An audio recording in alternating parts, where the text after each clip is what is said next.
Hi friends, how are you? A very good morning to all of you. So today is October 27th। चलिए आप देखते हैं क्या था। एक तो एडिटोरियल पेज पे था मुल्ला परियार डैम। ये हमने आपको कल ही बताया था कि इसके लिए कौन सी डेट्स देखनी है हमने, कौन से नहीं, क्या बेसिक्स देखने हैं।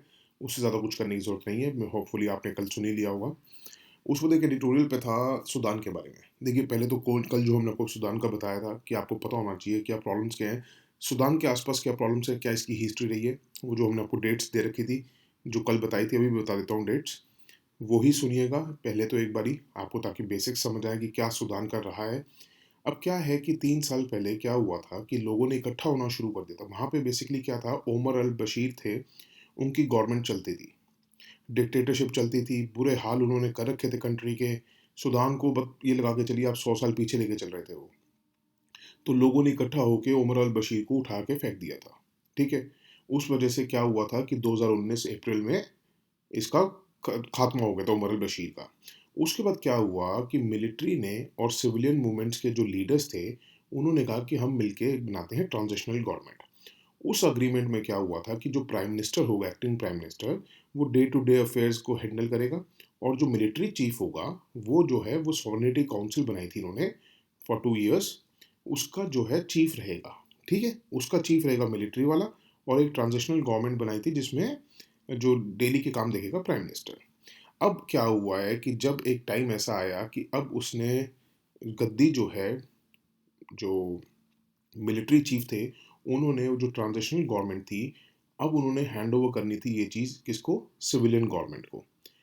कुछ ही हफ्तों में करनी थी। अब उन्होंने क्या करा, उनको हैंड ओवर करने की बजाय उन्होंने गवर्नमेंट को डिसबैंड कर दिया, अपने आप को सेल्फ प्रोक्लेम लीडर घोषित कर दिया, स्टेट ऑफ इमरजेंसी डिक्लेयर कर दी, और जितने भी सिविलियन लीडर्स थे सबको जेल में बंद कर दिया, इंक्लूडिंग जो प्राइम मिनिस्टर थे अब्दुल्ला, उनको भी इन्होंने अरेस्ट कर दिया। और जो मिलिट्री को चाहने वाले हैं लोग, जो मिलिट्री का सपोर्ट करते हैं, उन्होंने क्या कर रहे हैं कि वो काफ़ी टाइम से प्रोटेस्ट चल रहा था, वो चाह रहे थे कि गवर्नमेंट को रिमूव किया जाए, क्योंकि इतने ज़्यादा प्राइसेस वहाँ पे, इतनी इन्फ्लेशन हो गई थी, प्राइसेस बहुत ज़्यादा हाई हो गए थे। अब क्या है, प्राइसेस हाई करने के चक्कर में भी जो ये पीछे जिसका हाथ था वो भी मिलिट्री थी। क्योंकि क्या है कि जो पोर्ट सूडान है, कंट्री का सबसे लार्जेस्ट पोर्ट है, रेड सी पे है, ये इंपॉर्टेंट है आपके लिए। ये ब्लॉक कर दिया था वहाँ के ट्राइबल ग्रुप ने, और ट्राइबल ग्रुप को हेल्प कर रही थी मिलिट्री।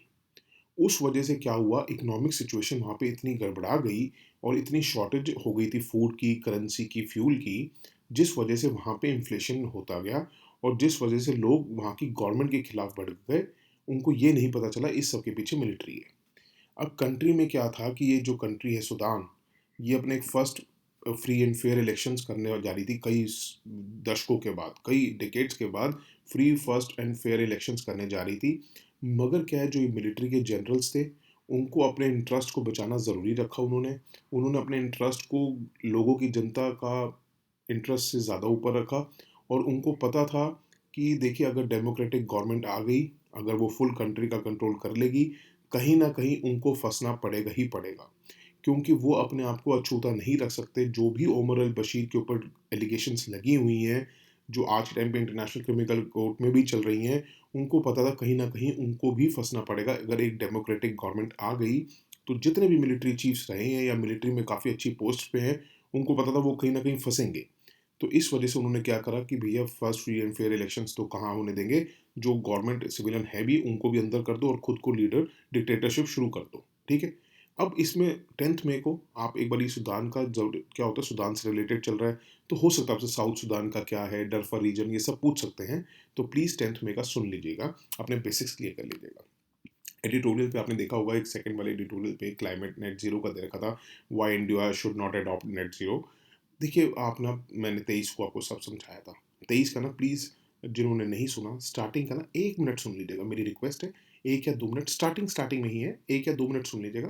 थोड़ा सा मैंने उसको सिनेरियो बताया है, और जो डेट बताई है ना सुनने की, मतलब जिसके ऊपर आप फिर नोट्स बनाने हैं, वो ही करिएगा। अभी अपडेट करने की जरूरत नहीं है, ग्लासगो समिट होने दीजिए, फिर उसके बाद देखेंगे क्या अपडेट करना है। ठीक है। That's it for today. Thank you so much for listening and have a good day. Bye, take care, God bless you all. एक बात और, किसी को भी अगर ऐसा लगता है कि सर मुझे ये न्यूज़ इंपॉर्टेंट लग रही थी, आपने क्यों नहीं बताई, मुझे ये न्यूज़ इंपॉर्टेंट लग रही थी, आपने क्यों नहीं बताई, पूछा करिए कमेंट्स में, हम आपको बताएंगे कि क्या वजह है उसको छोड़ने की। प्लीज़ पूछा करिए। ठीक है। डाउट में मत रहिएगा, या ये सोचिए कि यार मैं क्या पूछूं, इसमें क्या पूछने की ज़रूरत है। पूछिए, कोई भी क्वेश्चन आपका पूछिए। हम आपने देखा होगा कि हम हर चीज़ का आंसर देते हैं। हो सकता है कोई एक आधा क्वेश्चन हमसे रह जाता हो, नहीं पता चलता हो, बट आप दोबारा भी पूछ सकते हैं। That's it. Thank you so much.